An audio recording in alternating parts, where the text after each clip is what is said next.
This episode of the Modern Therapist Survival Guide is brought to you by Dr. Tequila Hill. The practice of psychotherapy is unique, creative, and multifaceted. However, combining a more demanding schedule and handling our own pandemic-related stresses can give rise to experiencing compassion fatigue and the dreaded burnout. Unfortunately, many therapists struggle silently with prioritizing their own wellness across their professional journey. Dr. Tequila Hill, a mindful entrepreneur, yoga, and somatic meditation teacher, has curated How to Stay Well While You Work, Therapist Wellness Guide, to support providers that are struggling to manage their own self-care. Stay tuned at the end of the episode to learn more. Hey everyone, before we get started with the episode, Curt and I wanted to make sure you were aware that we have opportunities for you to support us for as little as $2 a month. Whether you want to make that a monthly contribution at patreon.com/MTSG podcast or a one-time donation over at buymeacoffee.com/modern therapist, every donation helps us out and continues to help us bring great content to you. Listen at the end of the episode for more information. You're listening to the Modern Therapist Survival Guide, where therapists live, breathe, and practice as human beings. To support you as a whole person and a therapist, here are your hosts, Curt Widhelm and Katie Vernoy. Welcome back, Modern Therapists. This is the Modern Therapist Survival Guide. I'm Curt Widhelm with Katie Vernoy, and this is the podcast for therapists about things that we do, things that show up in therapy, things that are happening in our profession. And today's episode started with looking at a citation that was issued by the California Board of Behavioral Sciences to a therapist. This is public information. We're not going to name names, but this is part one of a two-part episode. Oh, at least two parts. Episode one of at least two parts dealing with this particular citation. And if you know us, that we can dive deeply into the strangest of things, but this is an important one in looking at the way that licensing boards are evaluating things. And this has some potential ramifications throughout the rest of our profession. If you're not in California, your board may come after you one day too. So listen to these, because this does have some ramifications across our profession. Now, very, very broadly, not getting into a ton of details. If you want to peruse, you could probably pull this up. We're not going to link this one for you.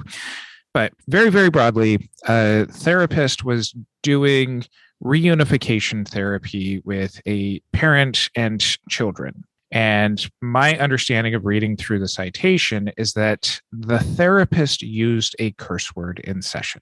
A little bit of perspective in having done some reunification therapy before. There's a lot of dynamics at play with the parent who's not in the room, but there does not seem to be any disagreement that a curse word was used. The disagreement seems to be how the curse word was used. And this particular case, one of the children in the room felt that the therapist was calling the child a curse word. The parent who was in the room and the therapist both say that the therapist was using the word to describe the child's behavior. The California Board of Behavioral Sciences, in their citation, said that this is unprofessional conduct. And this, amongst some other things that we will explore in this episode and next week's episode, are going to be why we're talking so deeply about this. But Katie, do you curse in session? Well, shit. Yeah. Yeah. Fuck yeah. I curse in session. But I don't always, and I don't with every client. But I think there's so many different elements to cursing in session.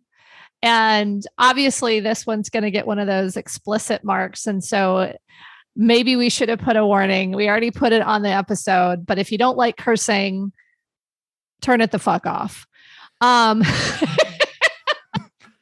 We'll put a little parental advisory label on the show graphic for this episode, but I mean, I'm actually cursing more than I would normally for a fact, obviously, but I think it's something where the elements that we need to look at are, is it unprofessional conduct? Can we be human beings? And is there a reason that it might be more effective clinically, or times it might be really harmful clinically? Like, I think there's a lot of different elements to this.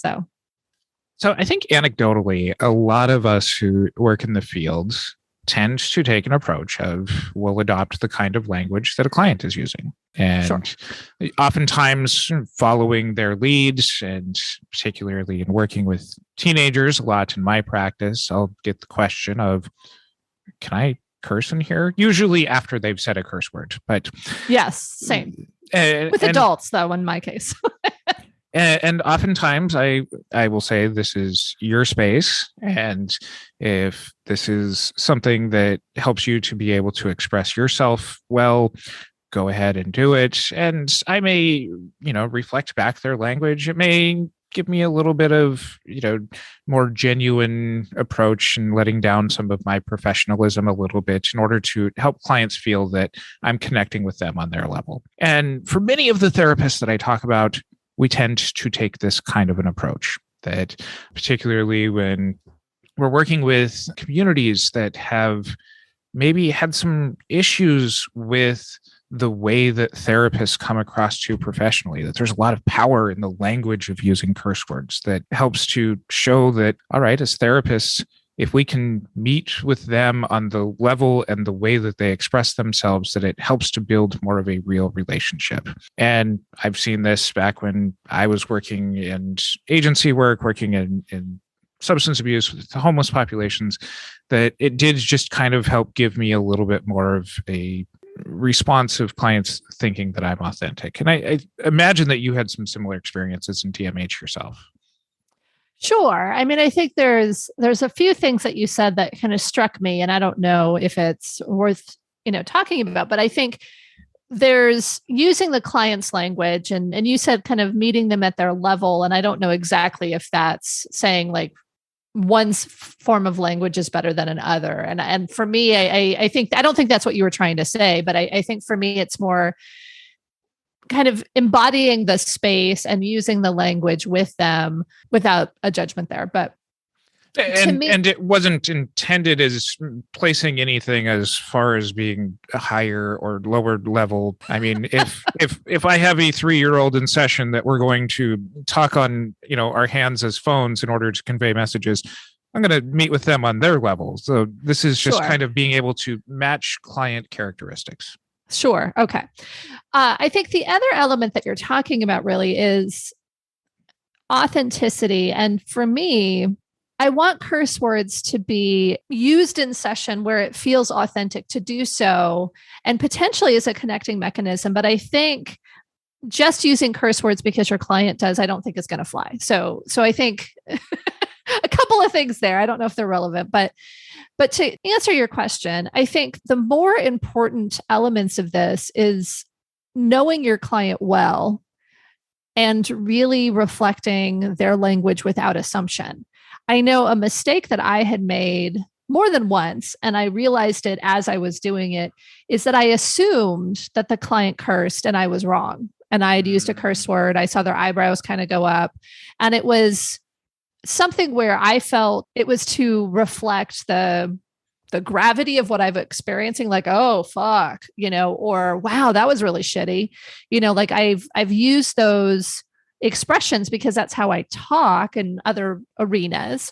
But when I saw the client's eyebrows go up, I was like, oh, wait, I'm tracking back. And although they're a person who is not a formal person, they seem to be, kind of casual in how they speak, it still wasn't a word that was appropriate for them. And so to me, I feel like I have since moved to a place of cursing as little as possible, unless I really know, like meaning zero, unless I know the client very well. And we've had those exchanges, and I've definitely heard them curse before, which not everybody does, because some people see it as more of a kind of formal environment that we're sitting in. But I especially had to kind of assess this when I was working with the teen boys on probation. I mean, that was a whole different kind of way to connect with folks around language and perspective. And so I think a blanket statement of never curse or curse whenever you want, I think obviously that's not what we're here to say. When I first read this citation, I did a little bit of a self-study on myself of just keeping track of the number of sessions that I had in the following days where I used a curse word. And it came to about 60% of my sessions. Yeah, you definitely work with teens.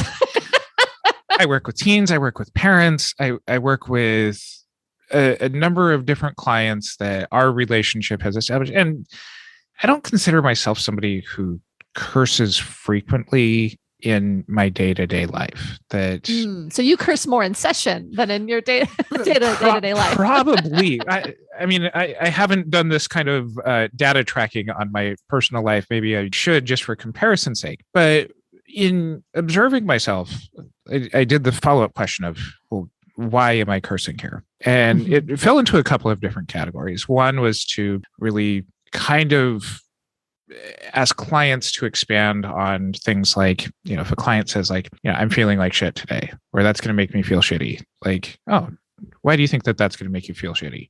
Sure. Kind of echoing their language. Family sessions are my favorites of when, especially with very young children, I'm talking, those kids under the age of 6, maybe preschoolers that are using curse words and parents are trying to correct it. Of, talking about parents using the language in front of their children and how that's reinforcing to them and finding alternatives.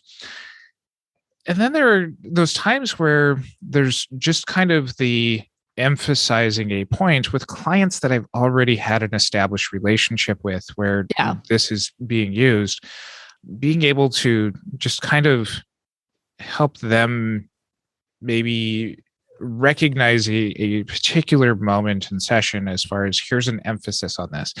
But in my, data of like 1 week of looking at this, these were all clients that had been the first to swear in sessions. And I think I kind of follow you and many others in our field that we don't lead with this. And I don't think clients necessarily overall want us to lead with this.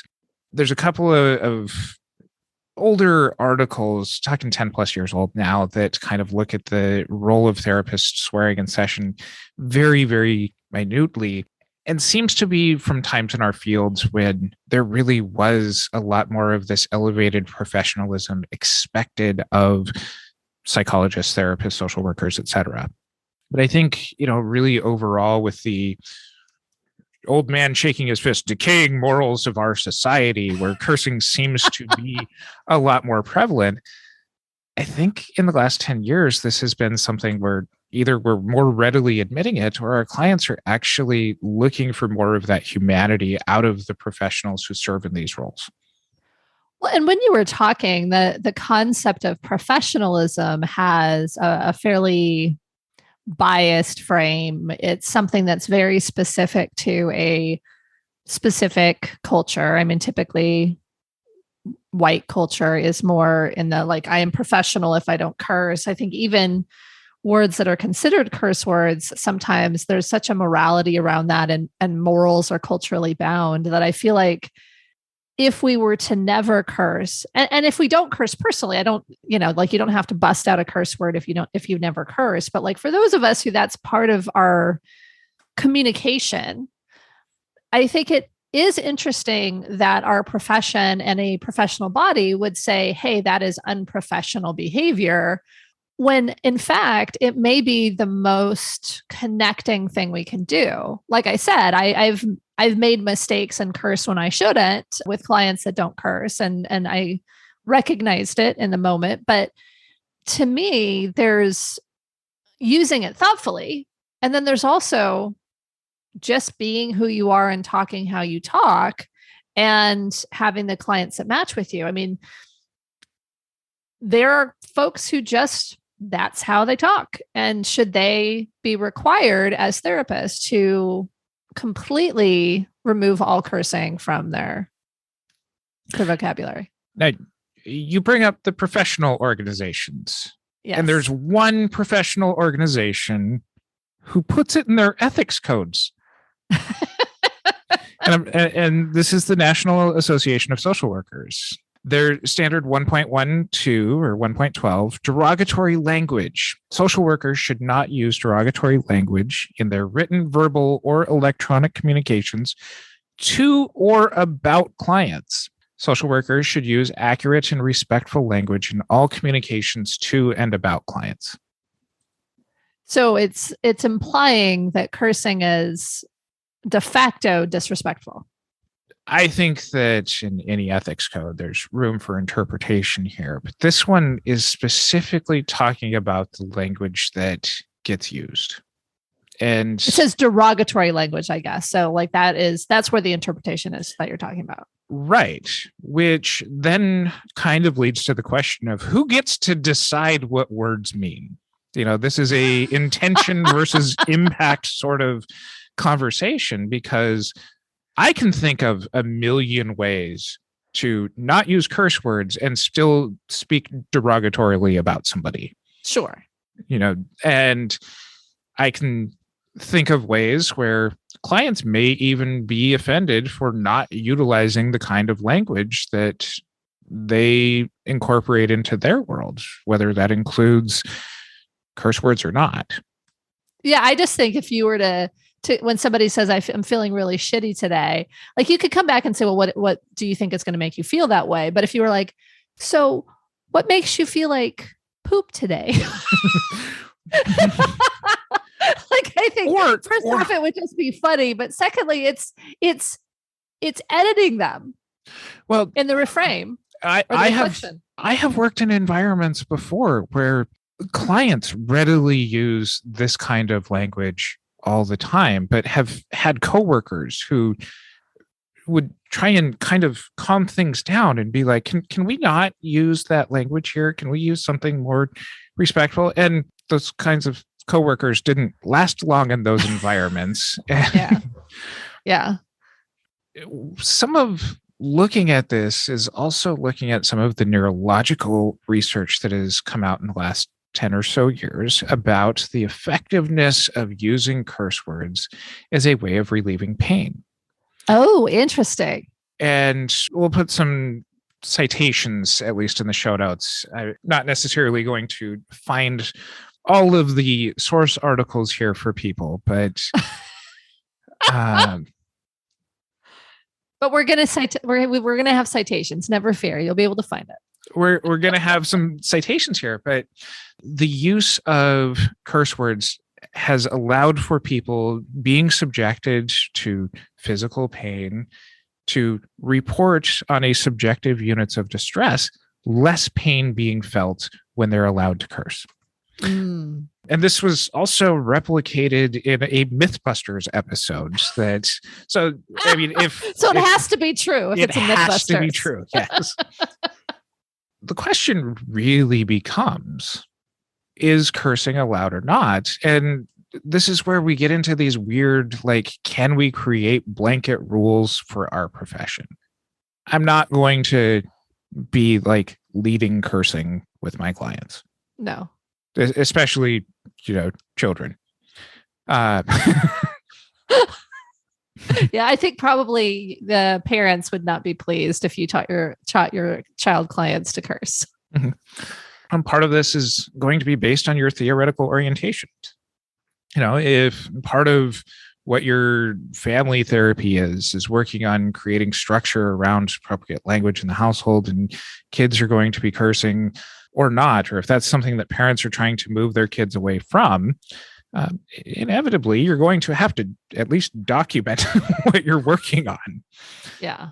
Yeah, I agree. I think that there are clinical reasons, whether it's part of the joining and the relationship, whether it's authenticity, whether it's specific things you're working on.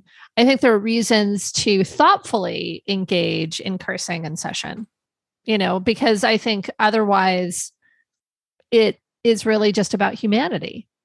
I mean, to me, in reading that citation, I'm not clear. So it could have been that the clinician was speaking about behavior reflecting back language from the family. And it could have been a thoughtful use.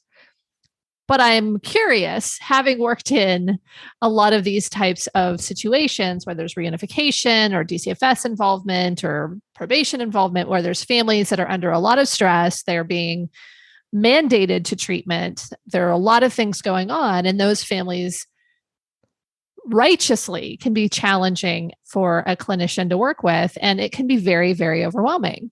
And so to me, I'm thinking, was this a clinical choice? I'm reflecting the language, I'm being authentic, or was it I am at my wit's end and holy fuck, I am done for the day. And so it was not thoughtful, it was humanity. And the question I pose to you, dear sir, is if we curse in session because of our humanity, is that okay? So a couple of the articles that are out there, one of the people who has looked into this a little bit more than some others is Timothy J. 2008 article from Jay and Janishwitz says that in contrast to most other speech, swearing is primarily meant to convey connotative or emotional meaning. In other words, that a word like shit does not usually necessarily literally mean a pile of feces. It means that there is some sort of emphasis to it based on the context of the language. Yeah. I think that on that point of it's about the emphasis of it, speaking from a position of reality, what you're asking is there an ideal language for therapists to use? And again, I caution against blanket rules because there may be polite society that does find it extremely offensive. One of the very weird things about our field is that you may be, talking into your hand as a mock cellular phone with a child in one session, and then your next session may be exploring the BDSM desires of somebody who's exploring their sexuality. That rules, even from one session to the next, may be impossible to create a absolute value, let alone a strict rule of what ideal language that you can use. It's a very fancy way of saying it depends. Well, I'm hearing a whole bunch of it depends, but I think there's that additional element of if I'm at the end of my resources, I'm exhausted, and something is thrown at me in session that I normally could catch and I don't. And I basically start being a human in the moment because I have no more resources left. Is that worthy of a disciplinary action? We do have a responsibility to put ourselves in the best position to take care of our clients. And I can imagine, and I've had frustrating sessions over my career that have stirred up emotional reactions in sessions, and working through in subsequent sessions or subsequent communications with clients or former clients, that there is a ownership of some of that humanity. Yeah. Some people are going to be litigious. Some people are going to file complaints. If I'm going to draw a line on this, not everybody is going to want their therapist to curse. Some people are going to think it's the best fucking thing that's ever happened. But I think that there is probably an absolute line. And even this line is kind of gray in and of itself. But I think that there is a line that is probably the intention of that NASW code, which is where the use of slurs come in. And especially if there's cultural differences between the therapist and the client, that, if I have a client who's expressing, hey, I got called the N-word down on the street, and is actually using the pejorative language there, even in all of my trying to connect with a client, me as a very white therapist, I'm staying away from reflecting that word to them. Sure. But I think that, in any of the expressions that we have, that being very careful about not using slurs is probably a line that we all definitely need to be aware of where that is and follow that one. To me, taking what you're saying and adding my own thoughts to it is really having common sense and making sure that we have sufficient resources available to either remain appropriate and not become offensive to our clients, if at all possible. I think the other element of it is kind of this common decency and respect. I think if one of my first jobs out of college was working in a group home with kids who had been removed from their parents' homes or their caregivers' homes. And I was carrying a child. I was working as a child care worker, not as a therapist. And I was carrying one of the children and hit a pothole in the road, sprained my ankle and went down with the kid. Mm-hmm. Even in that moment when I'm in excruciating pain and the kid is crying because they fell with me, I did not drop the kid. I felt very proud of myself. I was much younger than I would have dropped them now. I didn't curse. Maybe I would have felt less pain if I did. It sounds like from the study. Mm-hmm. But I did it because I was aware I have a kid with me and there's enough of a filter for me that I wasn't going to immediately go to fuck. So in sessions, having that much left, that much kind of super ego or that much kind of observer mindfulness, whatever works for you, but having that much to say, even if I'm in a bad spot, let me first excuse myself rather than get to a place where I'm cursing without it making much sense. Mm-hmm. Clinically, I think is our responsibility. Sure. I think that overall, what we're talking about here is trying to make a case that cursing's allowed. Sure. And I think that we've at least done a good enough job to say that we shouldn't disallow it. But there's probably got to be some reasons for, hey, here's why you don't. I mean, obviously, this citation that we're referring to as far as the basis of this episode is necessary that at least in some cases you shouldn't. I think that the know your audience is really important. We've said that throughout, but I think it's also understand the impact of your words. The thing that I grapple with, and I don't know if this is something maybe you grapple with as well, is that even when we're feeling especially human and embodied as a therapist, there is still a power differential. And there still is an expectation that we will show up in a certain way. And I think not showing up in that way shouldn't be taken lightly. There have been times when my humanity has come through and I've had ruptures that were not repaired and clients that left treatment, not frequently, but that has happened. I've had clients who fortunately have been able to say, hey, and it wasn't necessarily about cursing, but more that kind of humanity piece. But I expect it would also happen with cursing, but clients who would come to me and say, you were weird in that session with me. What happened there? And then being able to talk about what was happening behind the scenes. But I think there may be clients who have trauma histories around certain ways that people speak.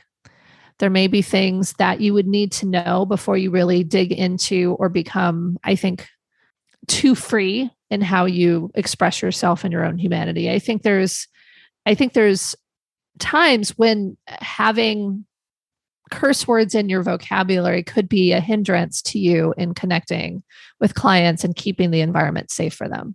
What you're talking about is our ethical guidelines of client beneficence and avoiding maleficence.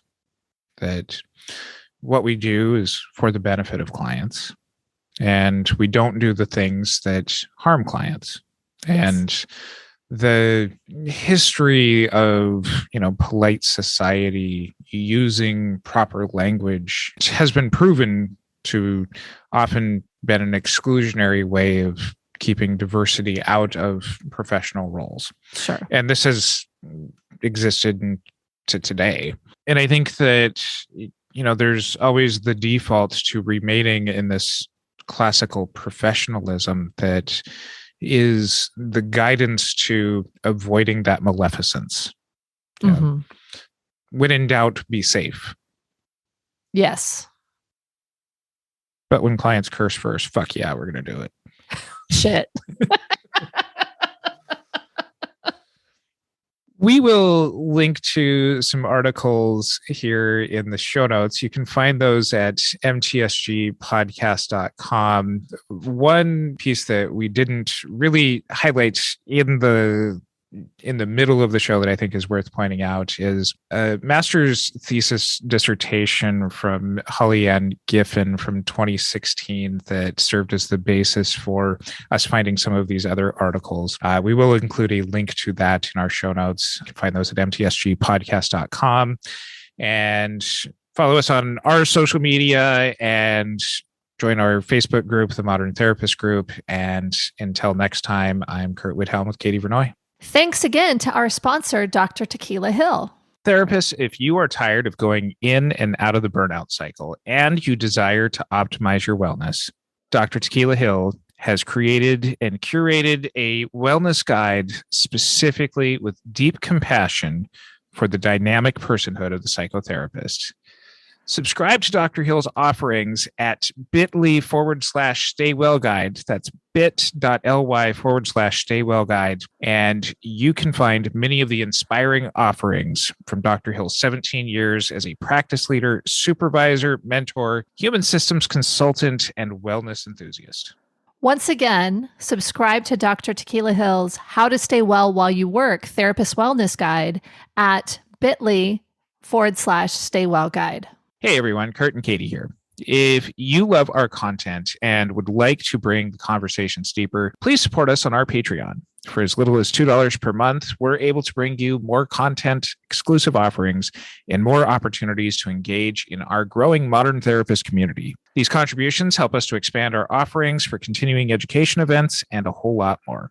If you don't think you can make a monthly contribution, no worries. We also have a Buy Me a Coffee profile for one-time donations. Support us at whatever level you can today. It really helps us out. You can find us at patreon.com/MTSG podcast or buymeacoffee.com/modern therapist. Thanks, everyone. Thank you for listening to the Modern Therapist Survival Guide. Learn more about who we are and what we do at mtsgpodcast.com. You can also join us on Facebook and Twitter. And please don't forget to subscribe so you don't miss any of our episodes.